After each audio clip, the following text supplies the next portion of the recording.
क्या आपने कभी थकान महसूस की है? काम की वजह से नहीं, बल्कि इसलिए क्योंकि आपका दिमाग बातें करना बंद नहीं करता। शायद आप अपनी पिछली गलतियों के बारे में सोचते रहते हैं। शायद आप अपने भविष्य, अपनी नौकरी, अपने बिलों, अपने परिवार की चिंता करते हैं। या शायद आप रात में बिस्तर पर लेटे रहते हैं और आपके विचार बस गोल गोल घूमते रहते हैं।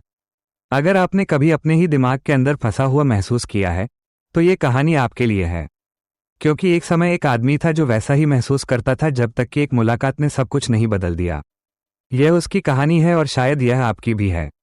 एक समय की बात है, हिमालय के पास एक छोटे से शहर में अर्जुन नाम का एक 27 वर्षीय व्यक्ति रहता था। बाहर से उसका जीवन सरल और ठीक लगता था। एक क्लर्क के रूप में एक स्थिर नौकरी, एक छोटा सा घर और अच्छा स्वास्थ्य। लेकिन अंदर से अर्जुन थक चुका था। उसका मन कभी शांत नहीं रहता था। वो उन चीजों को दोहराता रहता था जो पहले ही हो चुकी थी। बहस, पछतावा, गलतियां, और जब वो अतीत के बारे में नहीं सोच रहा होता था, तो वो भविष्य, बिलों, अपनी नौकरी और अपने माता पिता के बूढ़े होने की चिंता कर रहा होता था। हर रात उसके विचार साए की तरह उसका पीछा करते थे। वो सो नहीं पाता था, आराम नहीं कर पाता था। उसे ऐसा लगता था जैसे वो अपने सिर के अंदर एक पहाड़ ढो रहा हो। एक दिन उसके दोस्त ने उससे कहा, अर्जुन, तुम्हें उस साधु से मिलना चाहिए जो झरने के पास रहते हैं। लोग कहते हैं कि वो उन लोगों की मदद करते हैं जिन्हें शांति नहीं मिलती। अर्जुन को पहले तो विश्वास नहीं हुआ, लेकिन उसके दिल का दर्द इतना भारी था कि उसे नजरअंदाज नहीं किया जा सकता था। अगली सुबह उसने जाने का फैसला किया। रास्ता लंबा और शांत था, पेड़ों और पक्षियों से घिरा हुआ। घंटों चलने के बाद वो एक साफ झरने के पास एक छोटी सी झोपड़ी पर पहुंचा। हवा में पानी की आवाज गूंज रही थी, शांत और स्थिर। झोपड़ी के बाहर एक बूढ़े साधु धीमी, शांतिपूर्ण गतिविधियों के साथ मिट्टी का बर्तन धो रहे थे। अर्जुन ने झुककर प्रणाम किया और कहा, स्वामी, मेरा मन कभी नहीं रुकता। मैं हमेशा सोचता रहता हूँ, हमेशा चिंता करता रहता हूँ। मुझे बस शांति चाहिए, कृपया मेरी मदद करें। साधु धीरे से मुस्कुराए और बोले, मेरे साथ आओ। वे अर्जुन को नदी के किनारे ले गए और उसे एक छोटी खाली टोकरी थमा दी। कुछ कंकड़ उठाओ, साधु ने कहा। हर उस चिंता के लिए एक कंकड़ जो तुम्हारे मन में आती है।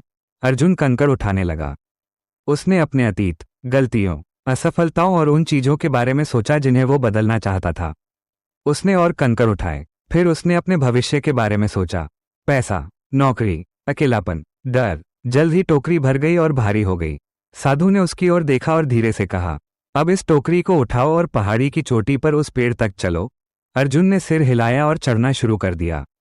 रास्ता खड़ा था और हर कदम के साथ टोकरी भारी लगने लगी। उसकी बाहों में दर्द होने लगा, पसीना उसके चेहरे पर आ गया, लेकिन वो नहीं रुका। आखिरकार वो चोटी पर पहुंचा और टोकरी जमीन पर गिरा दी। वो जोर जोर से सांस ले रहा था। साधु, जो चुपचाप उसके पीछे आए थे, ने पूछा, अर्जुन, तुम्हें कैसा महसूस हो रहा है? अर्जुन ने कहा, थक गया हूं। ऐसा लगता है जैसे मैं एक पहाड़ ढो रहा था।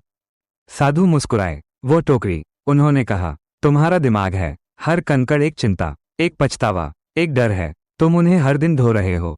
कोई आश्चर्य नहीं कि तुम इतना थका हुआ महसूस करते हो। अर्जुन ने टोकरी की ओर नीचे देखा, यह महसूस करते हुए कि उनका क्या मतलब था। साधु ने कहा, अब एक कंकड़ फेंक दो। अर्जुन ने एक उठाया और उसे पहाड़ी से नीचे फेंक दिया।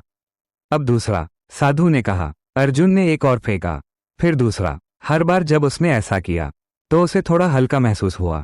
जल्द ही टोकरी खाली हो गई। साधु ने धीरे से कहा, शांति का मतलब यह नहीं है कि आप सोचना बंद कर दें।